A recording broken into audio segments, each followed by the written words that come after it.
I realized I don't have an intro today.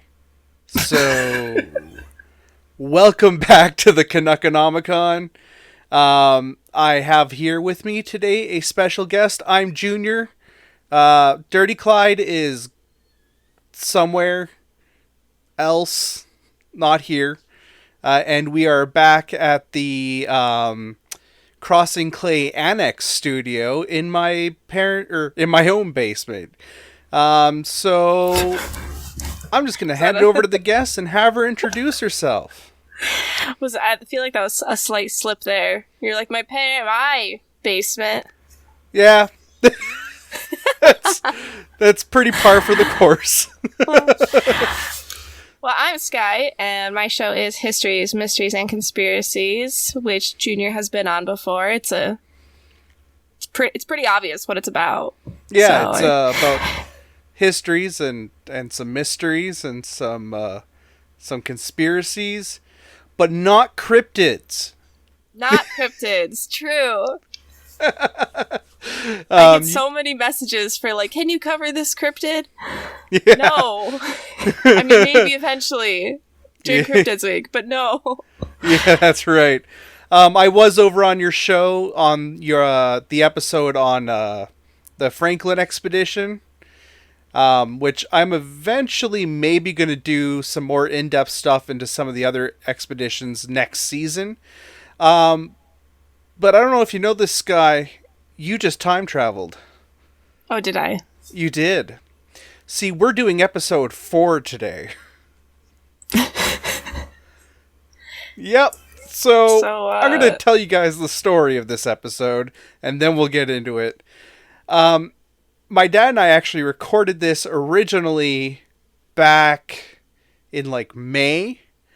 But the file just ended up totally garbled up. We didn't know what we were doing. And so we ended up taking it down. Well, then we re-recorded the episode and everything went perfect. It was like the best recording I've ever done. Then my dad went to edit it later and all the sound was missing out of the file. He could see the like waveforms, but there was no waves. Wait, how do you see the waveforms, but there's no waves? When you're on, so I don't even know how to explain this. You know, like when you're on Audacity or whatever, you can see where you recorded, and normally there's little, like, waveforms? Yeah. It was like those big chunks, but they were all empty. Huh. Like, the mic had just been running and not picking up anything. So Blake and I from Tap Snaps are now convinced the RCMP was beaming our computer to wipe out the file. So hopefully it won't happen again. Let's hope not. Yeah. So we're covering today the Falcon Lake Incident. Dun dun dun. Yes. Industrial mechanic Stefan Michalak was a local resident of Manitoba and had decided to take a short vacation to a provincial park in May of 1967.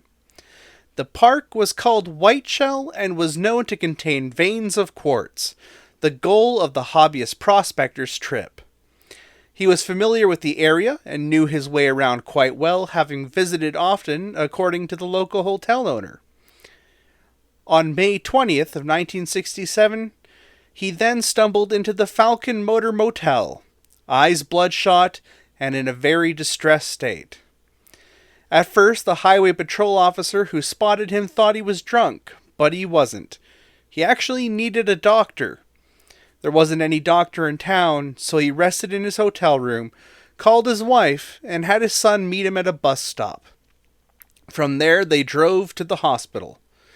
When he arrived at the hospital, he was nauseous and sick. He was losing hair.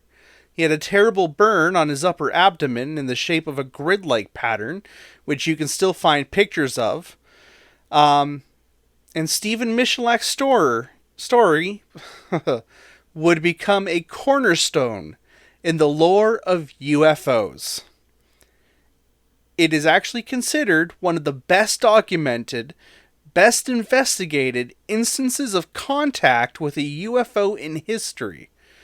What Stephen told his doctor was, according to the doctor, one of the strangest stories he had ever heard. Stefan Michalak hadn't just seen a UFO. He didn't get contacted by aliens psychically or something similarly easily dismissed. No, Stefan Michalak claimed to have come into physical contact with an unidentified object in a case known as the Falcon Lake Incident, and which the Canadian Department of National Defence and the Royal Canadian Mounted Police still have marked as unsolved to this day. So what exactly happened? For such a crazy story, I've actually never even heard of this. No, and that was the thing that drew me to this case in the first place, because it is a wild story, and I had never heard of it. Especially since it's like one of the most well documented. It is, and it's totally bizarre. So why don't we dive into it, and I'm gonna give you some background and tell you what happened, or what Stephen claimed happened, and yeah, we'll just look into some of the theories. Stefan Michalak released a document called My Encounter with the UFO in Polish, which was later translated by Paul Piechkin. It was published in 1967. According to the translator, who was a fellow Polish immigrant and a UFO skeptic, Stephen was not a man who would exaggerate or distort or fabricate such a tale. He even changes his mind from skeptic to believer, further stating that the events described in this book are true. Paul, in his introduction to this book, even calls out the federal government's refusal to release documents concerning the investigation at the time. Stefan Michalak states that he came to Canada in 1949, settling in Winnipeg some years later. He had a wife, 2 sons, and a daughter. In 1967, he was 51 years old. He left the motel at Falcon Lake at 5:30 a.m. on the morning of the event on May 20th. He brought a hammer, a map, a compass, paper, a pencil, and some food. He was wearing a light jacket and had some gloves with him. It was a clear day. He described it as ordinary. By 9 a.m., he had found an area that he said particularly fascinated me because of the rock formation near a bog along a stream flowing in the southward direction. Sorry, I just choked on my own voice there. He was out there looking for quartz and silver, which he had found on previous trips to the area. He says he startled a flock of geese, and by 11 he was getting hungry from skipping breakfast, so he settled down for a meal of smoked sausage, cheese, bread, an apple, and 2 oranges, washed down with a couple cups of that good old coffee. After a short rest, he returned to the quartz vein he had found. Then something else startled another nearby flock of geese. That's when he saw, quote, 2 cigar-shaped objects with humps on them about halfway down from the sky. They were glowing with, quote, an intense scarlet glare. As they got closer to the ground, Stephen said they became more oval-shaped. They kept a consistent distance between themselves. Then the farthest of the 2 objects stopped dead in the air, while the other continued down and landed about 160 feet from Stephen's position. The object that was still flying about 15 feet up went back up into the sky, changing from bright red to orange, then to a gray color. Quote, finally, when it was just about to disappear behind the gathering clouds, it again turned bright orange. He stated that I cannot describe or estimate the speed of the ascent because I have never seen something in the world that moves so swiftly, noiselessly, without a sound. At this point, Stephen turns his attention to the landed craft. The ship was still changing color, from red to gray, to the color of hot stainless steel with a golden glow around it, which, given that he was a machinist, he would probably know that color. Yeah. He was still wearing his prospector safety goggles, another piece of his kit that he didn't actually include in his earlier list in his writing. He had a few things that he'll notice he mentions having with him, but he didn't list initially. He was still holding his rock-chipping hammer. He noticed there was an opening at the top of the vessel with a, quote, brilliant purple light pouring out of an aperture. The light was so intense that it hurt my eyes when I looked directly at it. He noticed there was a warm breeze wafting from the craft which smelled of sulfur. He heard a sound like the, quote, whirl of a tiny electric motor running very fast. I also heard a hissing sound, as if the air had been sucked into the interior of the craft. To Stephen's credit, his first instinct, given that this was the late 60s, was that the ship was actually some kind of American spacecraft, and examined the vessel for a flag or decal indicating such, but ultimately found nothing on the smooth sides of the vessel.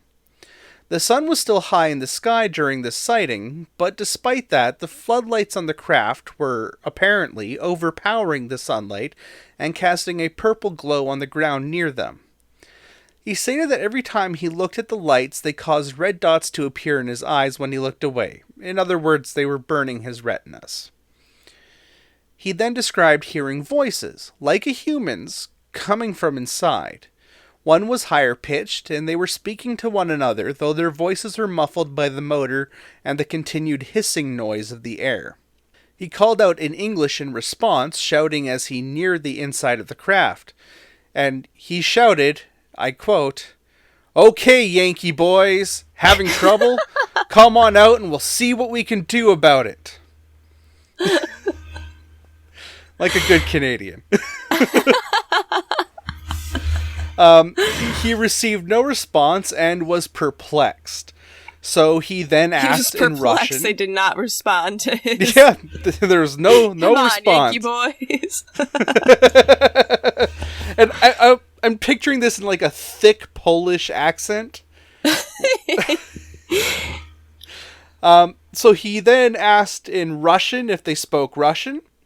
He repeated this in German, Italian, French, and even Ukrainian. Wow! With no responses. Wait. Let's admire this man's talents. Oh yeah, for language, and also the fact that he knows Yankee boys in each of those languages. Yeah. So he resumed approaching the craft. He tried to look into the craft, but couldn't because the light was actually too bright. But he had green solar lenses for his goggles and placed those on. He said the inside was a maze of lights, direct beams running in horizontal and diagonal paths, and a series of flashing lights. It seemed to me were working in a random fashion, with no particular order or sequence. So... I'm trying to, so if it was a maze of lights, so I'm picturing like the cliche laser spy movie. I'm picturing like but like, with normal like lights. a 1960s, like the Starship Enterprise, how all the computers have like blinking lights that don't seem to do anything on them. Yeah. I'm picturing that, but then with like some lens flare beams going across everywhere. Okay. He exited the craft, noted that the walls were quite thick, about 20 inches at the cross-section, according to him. Then 2 panels slid over the opening, and a third dropped over the panels from above, closing the opening in the side completely. That's when he saw a grid-like screen pattern on the side of the craft, which he believed looked like some kind of exhaust vent. He touched the craft, which he described as looking like it was made from steel and had no visible weld joints or seams. As he states, the outer surface was highly polished and looked like colored glass with light reflecting off it. It formed a spectrum with silver background as the sunlight hit the sides. He noticed that his glove was now burnt from touching the vessel. So, touching the vessel is something you should absolutely never do if you find a UFO, guys. I cannot emphasize this enough. Do not touch strange spacecraft. You don't know where it's been. In fact, if you see one, take a picture and walk in the other direction until it's gone. And here's why. As he stood near the vessel tilted slightly left. That's when he felt a scorching pain on his chest. His shirt and undershirt were now on fire. Heat had fired out of the craft towards him. There was a sudden rush of air, and the vessel was already over the trees, changing color and shape, and was now gone without a trace. Well, mostly, there was a trace. It was currently burnt in the flesh of poor Stefan Michalak. The odor from the ship was still in the air, as he described it like a burning electric motor mixed with sulfur. His shirts were still smoldering, and he stomped them out, leaving them on the ground. He gathered his things and noticed that the needle on his compass was spinning out of control, as if it were under the control of some magnetic force. A few seconds later, it returned to normal. So, this is where we're at currently. I need a minute to wrap my head around all this. If you have any questions, just feel free to ask. I don't know. I'm just really... Maybe this guy's the alien, because he knows so many languages. Like, who does that? Like... What? It's kind of weird for us being from North America, where... I mean, I know Europeans do that. Like, that's the thing. Yeah. They learn multiple languages. But, like, that many? Like, that's a lot. Well, he was a pretty well-educated guy. He was a machinist. I guess. Like, he's just a really interesting fellow. Like, his daughter was actually a singer for the Canadian Broadcasting Corporation, CBC. And I don't remember what his older son ended up doing. His younger son actually wrote a book about the effect that this had on their lives when he was a child. We'll talk a bit about him later. He's one of those guys you don't expect to hear this kind of story from. Yeah. And he actually will go to his deathbed never once claiming it was alien. He never makes that claim. He always just says he doesn't know what it was. Interesting. But he was pretty convinced that it had an earthly origin of some kind. So he was convinced it was earthly origin? Yeah. He was pretty convinced that it came from somewhere on Earth. He didn't think it was space aliens. Mean, he is a machinist. Yeah. So I'm saying, like, he, more than anybody else, would probably, like, kind of be aware of what would be possible. Well, yeah. But Earth? This is also 1967, and Canada was in a bit of a weird spot during the Cold War, because we're allied with the States, but we're on friendly terms with Russia, especially in the 60s. So we tended to have a lot of, like, weird crap flying over top of our country. It was just the usual day to day. So yeah, we were always in a bit of a weird spot during the Cold War. So I could totally buy, especially at this time, he's not the kind of guy who's heard about Roswell, which hadn't happened that much earlier. It was Roswell was the 50s, wasn't it? I think so. I feel like a failure because I can't think of it right now. I can't either. I can't remember what. Now I'm gonna have to look it up. Yeah, I think it was the 60s. I think it was like 61. I want to say it was 1947. Oh wow! I don't even. You know what? Please cut me out. That was embarrassing. Well, I was totally wrong too. I thought it was the 50s, so we were both completely wrong on that. So Roswell was like, okay, so about 20 years earlier. And we're in the 60s, like UFOs are kind of everywhere, but I doubt, he doesn't seem like the kind of sci-fi guy. And I think his son even mentions he'd never really watched that sort of stuff. He thought it was kind of fanciful and silly. You got a little more interested after this. So, let's get back to our story here. There was a circle on the spot near where the vessel had landed. As he continued to investigate the landing site, he started to feel nauseous and have headaches. He broke out into a cold sweat. As someone who's taken first aid, I can tell you that what he's describing sounds like shock at this early stage, which, given the burn on his chest, doesn't surprise me. Plus, just the combination of the burn on his chest and just, like, seeing that's a lot. Yeah. That's a lot to take in, yeah. He began vomiting and realized he was going to need to get back to civilization right away. He gathered up his equipment and his clothes and started making his way back to the highway and Falcon Lake. This is where the symptoms now begin to sound a little less like shock. He vomited again. His mouth was becoming hot and dry, and his headache was getting worse. This sounds more like dehydration. He started to see the pink dots he had seen while looking at the lights on the craft. He was having difficulty seeing straight, and barely managed to rinse his head in a brook on his way back to civilization. He knew that stopping to rest now could be fatal, because it's very unlikely he'd be found.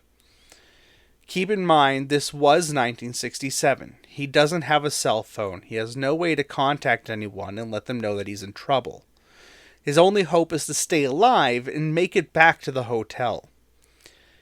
As he continued to walk, he vomited more, even though the meal he ate earlier was now well out of his stomach. His burn was getting worse. It was starting to blister with large raised bumps and a grid pattern rising from his chest. And there are actually photos of this injury that you can easily find online, and I will include in the description. He had to take his jacket off as it was starting to irritate the burn as he walked. He couldn't read the compass because of his nausea, but he managed to find an unfamiliar path. And now convinced he was lost, he had enough critical thinking to realize that the path would likely lead towards the highway, or at least some form of civilization. Sure enough, he found the highway.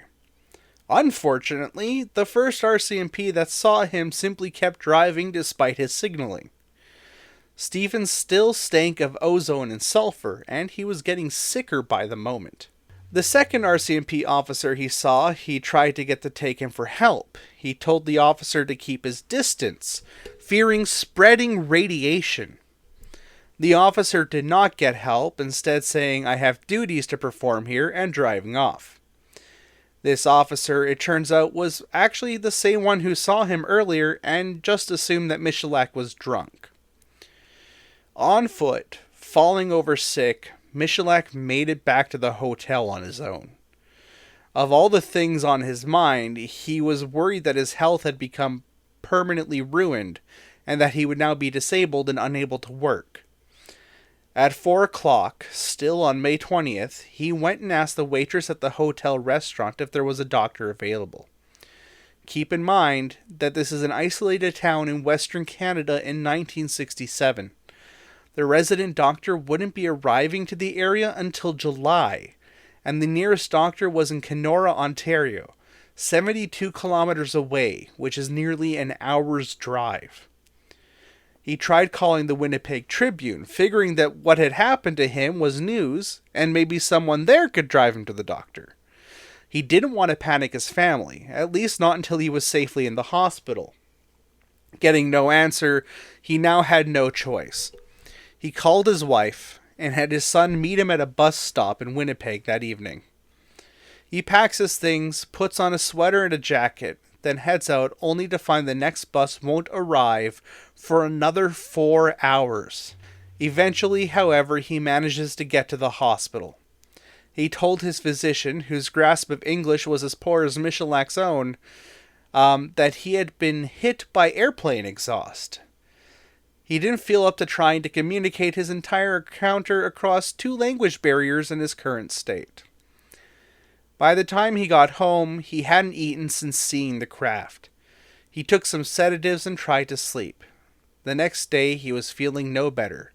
He had lost 6 pounds, had no appetite, and when he tried to drink tea, he almost immediately vomited it back up. Wait, he lost 6 pounds in like a day?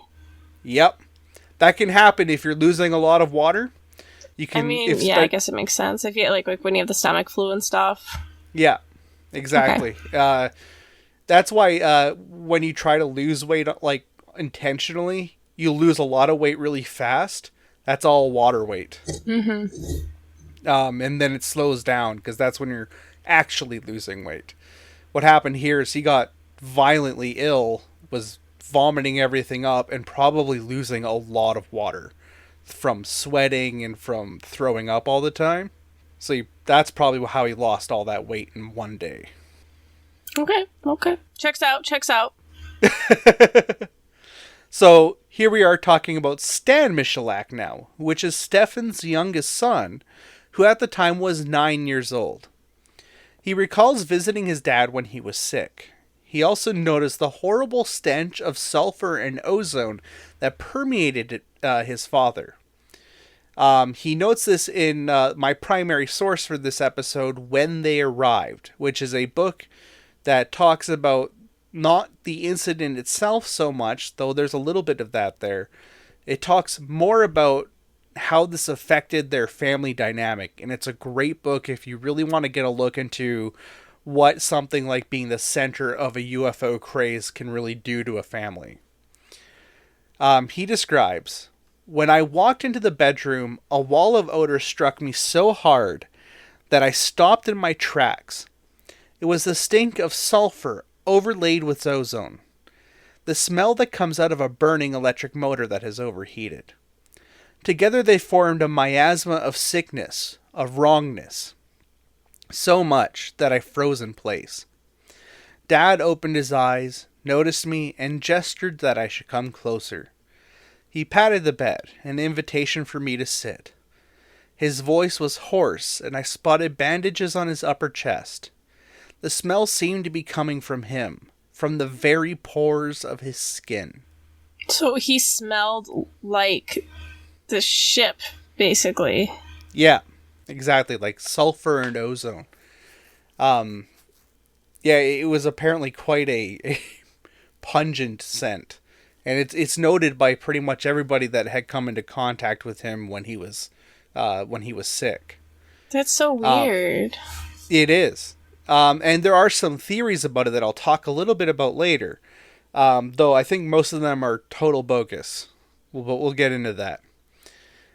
His wife contacted his family doctor, who examined him and stated the burn was only first degree, except for a few spots that were second degree.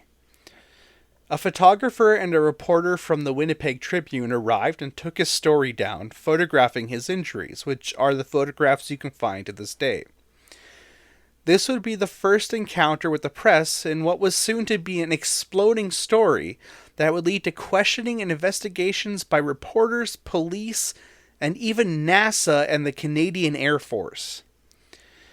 The first person in the UFO community that Michalak came into contact with was Barry Thompson of APRO, the Aerial Phenomenon Research Organization, which was founded in 1952. Michalak liked Barry because Barry was the first person to take his story seriously. He understood why people were skeptical, but he was also sick and completely exhausted. Michalak's older son, Mark, soon had to start screening Stefan's phone calls.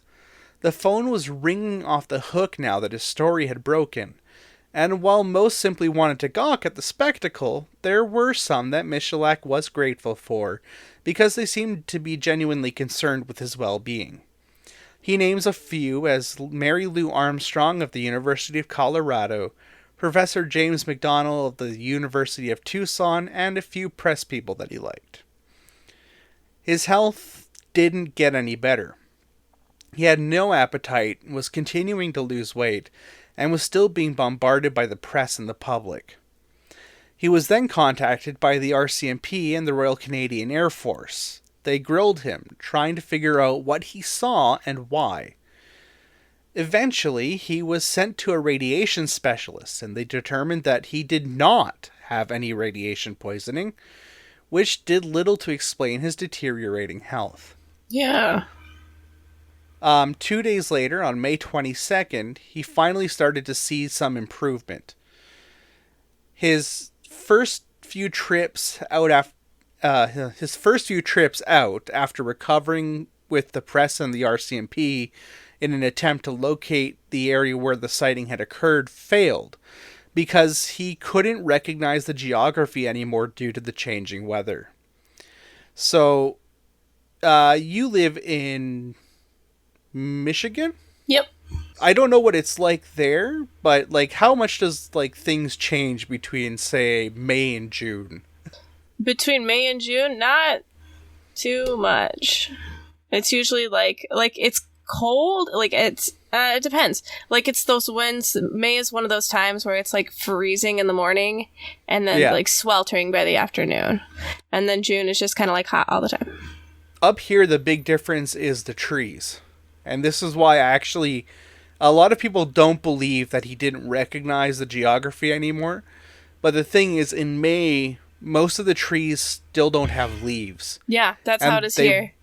Yeah, exactly. So in about mid-June is when all the trees will be fully foliaged out. So I could totally buy him not being able to retrace his steps. Because A, he was sick on his way back, and B, the trees have now completely changed from when he was out there in May to when he gets there looking for the site for the first time, and it was June or July. Yeah, I mean, totally especially it's not like he's paying attention too much to the surroundings following that event. No, like, absolutely not. He's probably, well, also he's thinking about trying to survive. Yeah. Like, he's so violently ill. All I can think about is that and trying to be safe and just find help in any way, shape, or form. He's not like, okay, well, I'm just going to make a note of this pathway right here and this landmark right here. And, like, no. Well, and then the other problem is that he's still recovering at this time as well, right? Like, he's not 100% until, well, he never really gets 100% again. He later, I think around August, heard of other sightings in the area and actually contacted an electrical engineer who had earlier offered to help him. Using the sightings as a guideline, his health now improved, he was actually able to find areas where he had been taking rock chips and use them to find his way to the quartz vein where the sighting initially took place. At that time, he contacted the Royal Canadian Air Force and the RCMP and told them that he had located the spot. I should also point out that the first time they took him out, it was by helicopter. They wouldn't take him by ground. So not only was all the trees completely different, they wanted him to spot it from the sky. Well, just make it really, really tough on him now. Yeah, right. Just make it as easy as possible to find the site. On July 2nd, he went out to the spot with 2 RCMP officers. They met some Royal Canadian Air Force officers there and examined the area. There was radiation in the area, though not enough to really be dangerous. According to Stuart Hunt of the Department of Health and Welfare, there was a 100 square inch space with heightened levels of radium-226, for which there was no immediate explanation. It could have been something as simple as a luminous watch dial that had been scraped onto the site, but there was no evidence that could be found to support the contention. However, the Department of Health and Welfare did consider closing the area off briefly. The earlier tests that had been taken by the Department of Health and Welfare in 1967 have not actually been publicly released. And they probably would be very useful in understanding more clearly the incident that occurred here. Currently, tests that have been done later by independent groups seem to indicate that the radiation in the area is the result of naturally depleting uranium ore, which does deplete into radon gas and could explain the radiation in the area. This led to certain radiation peaks that resulted in the radium-226 theory. However, UFO researcher Chris A. Rutkowski wonders how nuclear scientists could have possibly missed this. Again, the absence of the earlier 1967 tests isn't really helping us figure this out. The APRO group has different evidence, claiming that a check of the site showed a much higher level of radiation than was reported. As Rutkowski states in his essay, most of the evidence was located on a rock, or in a rock fissure across the site that was ignored by most of the official investigators. Indeed, a global news article that was released in 2017 and led me to finding out about this case in the first place, actually shows photos of a piece of recovered metal scrap that emits radiation, which was actually recovered by Michalak on one of his visits to the site a year after the incident. It's really fascinating. It's a totally bizarre little kind of crinkled piece of metal that doesn't look like it could have naturally occurred. Is it... so how big is it? It's like small enough that I could probably fit it in my hand. It's not like a huge chunk of metal. It's just a small little scrap of metal. Mm-hmm. I believe it was tested and they found that it was silver. Oh. I'm not 100% sure, but I think that's what the test showed. Supposedly silver?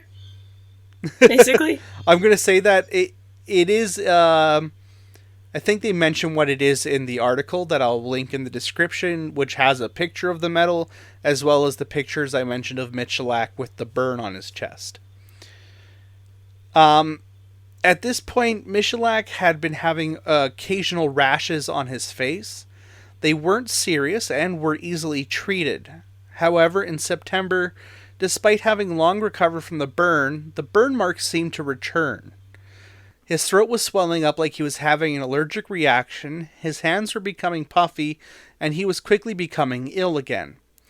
The doctor said it had been an allergic reaction. As to why the spots occurred on his chest, because there were scars on his chest, it's actually possible they simply became inflamed when he had an allergic reaction. It could be like a stress reaction too. Well, exactly. It could be something caused by stress. And you can have allergic reactions, like, to things, like, I've had an allergic reaction to something I'm not actually allergic to, but it was because of, like, so much stress and the situation, and, like, it just, like, factors add up, and once you get to that point, your body freaks out, and it's like, I don't know what to do anymore, so we're just gonna do everything. Yeah. And so, oh man, what is wrong with me today? You need more coffee, or maybe less coffee. I've only had like one cup. Yeah, so he had this allergic reaction. His burn marks seemed to come back. September 30th, Michalak returns to the landing site and discovered that all of the trees around it had died. The area where the craft had landed was still clearly visible. He took a Geiger counter and found that there are about 0.35 rads of radiation in the area, which is higher than normal background radiation, but again, not dangerous. So you may have said this earlier, but I forgot. Was the ground burnt or anything? There was just a ring because the craft had landed on a rock. Okay. And it had kind of left a ring of dirt in a little circle. But there was no fire or anything in the area. There was just his own clothes were burnt. They have those. There was no unusual radiation about his clothing or about himself. The only thing that seems to have been radioactive is this scrap of metal that they found. Stevens states that, quote, radiologists have concluded that radiation found at the scene was likely the result of nuclear fission, such as that found in nuclear reactors. Others have stated that there were indications of the presence of gamma rays. And this is a totally insane theory, by the way. I'm going to point out, I can't find any radiologists who claimed anything about fission occurring in the area. The theory about gamma rays, they say that these could have rotted the food in his stomach, which caused his sickness. Here's the problem. If you get bombarded with that many gamma rays that it's enough to rot the sausage you ate earlier, it's going to rot you first. I was going to say, there's a barrier there. And that barrier is basically the same thing as sausage, so that's not, exactly. You're not immune. Yeah. And so when we're talking about his sickness that he had earlier, and we're talking about food rotting in his stomach, that's not likely what caused it. I actually have a theory, but we'll get to that. His blood lymphocyte count had also dropped after the incident, which indicated that his sickness might have been caused by exposure to radiation, which would also explain why he recovered so quickly, as it wasn't a prolonged exposure. On the other hand, there's a lot of things that can cause your blood lymphocyte count to drop. And just being sick can actually cause that. I was going to say, I think being sick causes that. Yeah. Stefan Michalak at no point clearly stated that this UFO was extraterrestrial. Men whom he interacted with made this claim, but Stephen himself never does. Stan Michalak, looking into the incident later, discovered that ideas his father had been contaminated or injured by radiation were likely false. It was 1967, and radiation was kind of on people's minds.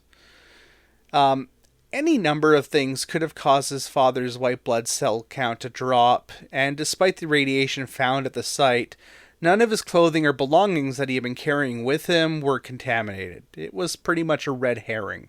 Stan Michalak would find himself to be the victim of bullying due to the reports surrounding his father. Mark, Stephen's oldest son, found himself acting as the family's spokesperson and secretary, trying to insulate them from the barrage of inquiries and harassment. Only the daughter, Ava Michalak, who was singing professionally for the CBC at the time, had actually managed to avoid becoming embroiled in the insane news cycle that surrounded the Michalak family. Which I feel like, especially given the fact that, she was a singer and stuff, it's pretty impressive that she was able to avoid it. I know. I have to check. I don't know if she was married or not. I don't think she was. But if she was, simply having a different last name could have insulated her. That's true. But I don't know. I just think she probably wasn't around as often as the sons were. Mm-hmm. Stephen Michalak would be interviewed by Peter Warren, who is a man who would go on to become one of the most famous radio hosts in Canada. Peter Warren would actually become a staunch defender of Michalak's story after doing a one-day-long interview with Stephen, becoming one of their allies in the world of media. Michalak would eventually spend much of his own money traveling to the Mayo Clinic, where he was assessed by physicians and psychiatrists. The physicians could find no real explanation for most of his physical symptoms, and he was determined to be a very level-headed man, not the type to make up this kind of story, which seems to be the ongoing statement about him regarding this. As a hoax, the case just falls completely flat. It's way too complicated. He would have had to go into the woods, burn his clothing, injure himself, irradiate the soil, and somehow manage to make himself super sick, as well as fake further sightings of the craft that were made by others on the same day. It just reminds me of the Dyatlov Pass incident, because it's just like, there's so many little weird things that don't make sense. Yeah. That it's just like, it doesn't add up Now, to anything else. as far as his getting sick, my theory is that it was a coincidence. I think the sighting occurred. I don't think it had anything to do with him getting sick. Let's take a look at what he was eating that day. He was out in the woods during the day, the hottest part of the day, eating cheese, sausage, homemade sausage, bread, and some fruit. The fruit probably would have kept pretty well. Yeah. But the bread, the cheese, and the sausage, especially given, again, homemade sausage, might have been contaminated with something. And he might have just gotten food poisoning. That's true. And I think that combined with the shock of the burn on his chest is what made him so sick. He just had the meat sweats. Yeah, exactly. And would also explain why he recovered within 2 days. He started to see significant recovery already. So that's my theory with his getting sick.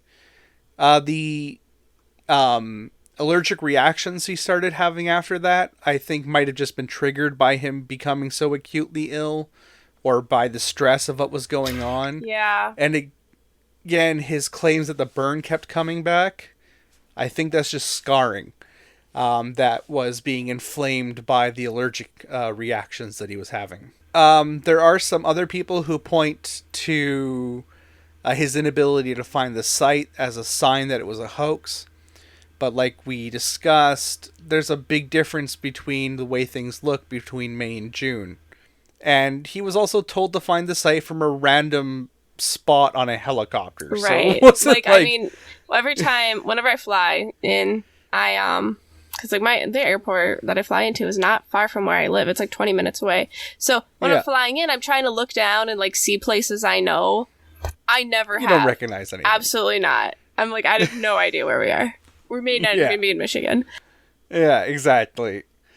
There is some compelling evidence that this was a hoax. There was a nearby ranger tower that didn't spot the lights from the UFO when it landed. And not seeing it land or take off itself isn't that unusual in my mind because it was only in the air for a short time. Yeah. Because, presumably that ranger turns around at some point. That's what I was going to say. Yeah. Or he has to pee or something else. Yeah. Or he's sleeping. Oh, yeah. I'm a security guard. I won't lie. It happens. It was the fact that the vessel had landed for 45 minutes and was emitting bright purple light, even in the daylight, that does make it a little odd that the vessel wasn't sighted by the ranger. But again, he might have been sleeping. He might have been in the bathroom. He might just have been looking out one direction because he saw a particularly interesting bird. I have no idea. There were some other corroborating witnesses, which is how Michalak found the site, is that he and his electrical engineering friend kind of talked to people who claimed to have seen some similar vessels in the area. To this day, though, the reports that were made by the RCMP and the Air Force have not been released. We have a lot of information already available to us thanks to the amount of media attention it got. And it would be strange to think that the Department of Defense or the Royal Canadian Mounted Police have any more information beyond what we already know, but the possibility remains. So that's pretty much this case. I have a lot of thoughts. First, it's interesting, and I feel like a lot of why I think he actually does think it's a UFO, but the reason he won't say it is because of just like the person he is, and he seems just like such a very like hard science type of guy, and if it's something you can't prove, then don't say it. And so, and I think especially for him too, because he's like, well, I don't want people to think I'm crazy. Yeah. But I don't know. It's just the whole thing is so bizarre. Like I said earlier, there's just so many little factors that go into play that, like, when you add them up together. What I like about this sighting is that it exists outside the kind of corpus of UFO kind of, close encounter things that we hear a lot about. Yeah. Because there's become this kind of like this almost dogmatic kind of mythology that goes with UFO sightings now. Like, we have specific types of aliens that people kind of are expected to see. Like, you got the little blonde guys, Tall you got grays. the tall grays, the short grays, the reptiles who live in bases under the desert in the United States, right? Pretty much. Yeah, you've probably, like, looked into a lot more of that sort of stuff than I have, to be honest. Just given the nature of your show. There's no tall grays. There's no little blonde dudes. There's no short grays. There's no robots or anything. There are no aliens. He never claims it's aliens. He says the voices sound human. But with the human thing, the voices sounding human thing, that could just be... I've talked about it on my show a few times, like when your brain gets information that it doesn't know how to process, and it exactly alters it into something that makes sense. Which is why, like, in the movie The Fourth Kind, they see owls instead of aliens. It's because, like, well, I know what an owl is, and owls are familiar. It freaks me out. But anyway, I don't like thinking about owls and that. It's like, no, thank you. But anyway, it's like that. It's like, yeah, I don't know what this sound is. I can't possibly describe it, but to say it sounds human makes sense. Yeah. What's interesting is that the kind of external sightings, the ones that weren't by Michalak, actually fall into the daylight disk, which is the rarest form of UFO sighting. Because straight up, UFO just means it's unidentified. Right. We don't know what it is. And so there's no doubt that what he saw was a UFO. Whether or not it was an alien spacecraft, that's up for debate. But it was this was the rarest kind of UFO sighting in the rarest possible way, in that he actually came into physical contact with it. Most sightings we have are called nocturnal lights, which are lights flying through the sky.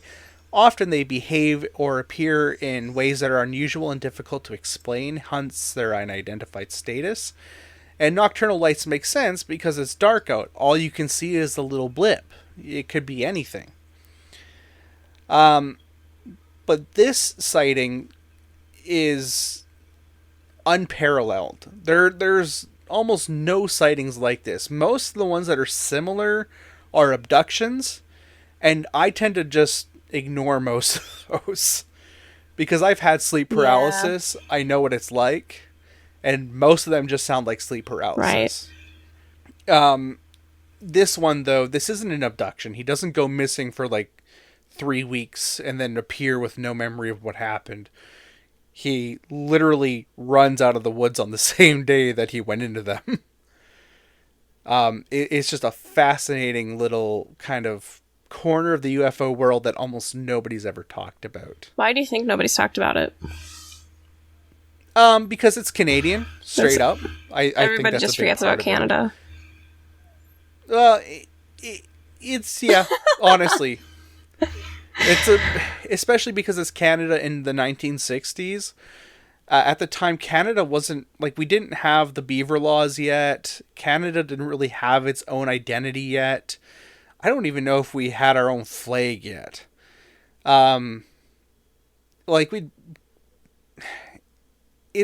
have a kind of a weird relationship with culture. We tend to be very insular with our own stuff. A lot of our own stuff tends to not make it big. And when it does make it big, we tend to stop calling it Canadian. A great example, Jim Carrey. Yeah. He's Canadian, except he's not. Right? It's a small UFO, well, not small, it's a huge UFO sighting from the 60s that just kind of sits in this weird spot of Canadian UFO sightings, which are actually quite common in Canada. In 2003, Stats Canada reported that 31.6 million Canadians reported UFO sightings. Wow. That number was actually higher in 2012 and 2017, which are the 2 years with the highest rates of UFO sightings in Canadian history. We don't even have that many people. But this sighting is singular. There's physical evidence, not just in Michalak's injuries, but also in the mysterious chunk of metal that was found at the site. It's a sheet of silver, which shows signs of heating and bending. It was found about 2 inches below some lichens on the rock over which the UFO was said to have hovered. Oddly, the silver is highly radioactive and is covered in uranium silicate and pitch blend, as well as feldspar and hematite, which are magnetic metals. It was also held on by a sticky substance and can be washed off with ethanol. The Department of Health and Welfare has visited the site several times and had not located the metal somehow, and yet Michalak finds it on one of his trips. Is the Canadian government hiding something? That's what I want to know. So, wait, with this metal, It was covered in stuff too? Yeah, it's covered in uranium silicate and pitch blend, which is like, just kind of like a form of sand almost. As well as feldspar and hematite, which are iron mixtures, little things, little shards of iron. Weird. Well, I have to say, weird. It is a weird one. And in my opinion, quite a fascinating little story. So, do you have any pluggables to plug? Any pluggables to plug? Yeah. Yeah, well, you can go and listen to my show where I talk about aliens and stuff like that. I mean, I just always go back to the interdimensional hypothesis because I think that episode literally goes into, can explain anything. It can explain this. Of course it can explain this. And with yep. Blake, too, from Tab Snaps, who's been on my show. Yes. He was on my season ender, where we talk about... What was it again? Oh, yeah, Swift Runner. Yes. The Wendigo. That was a good one. Oh, no, that was you. No, that was him. Yeah. That was... I liked it when I was listening to it, and then I liked when Blake was like, oh, this is like the Erebus and the Terror. And I was like, hey, I know those names. Oh, boy, yeah. But, yeah, with the interdimensional hypothesis, it's all just that. Everything is existing... like at the same That's time, right. And it just I think I listened comes to that over one. into our dimension. Yep. So like for that, like yeah, it was moving. It's like instead of aliens moving so quick that you can't, or not aliens, but like spaceships moving so quick that you can't even see it moving. It's not moving. It's moving into a different dimension. Like it's just swapping over. It's sliding. Yeah. So that's a fun one. Check out her show. It is awesome. I've reviewed it on iTunes, and I gave a good review because it's a good show. I do enjoy it. You can find me on Twitter at Canuckonomicon. You can listen to us on the Podcoin app, which I recommend. Get paid to listen. Do that. Sorry. That's the only way I listen to podcasts is through Podcoin. Same. I like to give all my money to puppies that need food. It's a good one. And yeah, I've got a Patreon now, patreon.com/Canuckonomicon, or you can also find me on Ko-fi, ko-fi.com/Canuckonomicon. Find me and buy me coffee, give me money so I can upgrade my equipment, and maybe put some fur on my walls in my dungeon here so that I can do some other stuff, and also so I can quit my job. I would love to quit my job and do this full time for you guys, but you need to give me money if you want that to happen. So make it happen, people. Please do. That would be fantastic. Thank you guys for listening. We'll be back full time into full swing of things in October. In the next couple weeks, we'll be releasing our special Hinterlands Who's Who. show, which will be kind of fun little Hinterlands Who's Who spoof episodes, which if you're a Canadian of a certain age, you will know exactly what I'm talking about. If you're not, you're probably sitting there really confused, and that's about half of you guys. That's me.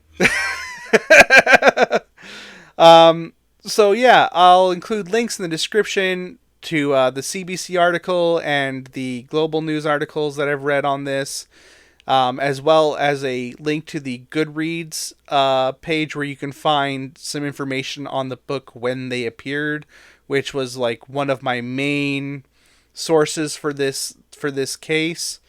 Thank you all for listening. We'll catch you next time. Stay safe out there and keep your eyes on the sky.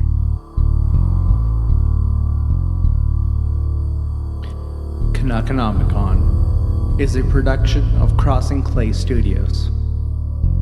We can be found on Twitter at Canuckonomicon, and you can contact us through email at canuckonomicon@gmail.com. Please be sure to share us with your friends and family, and keep your eyes open.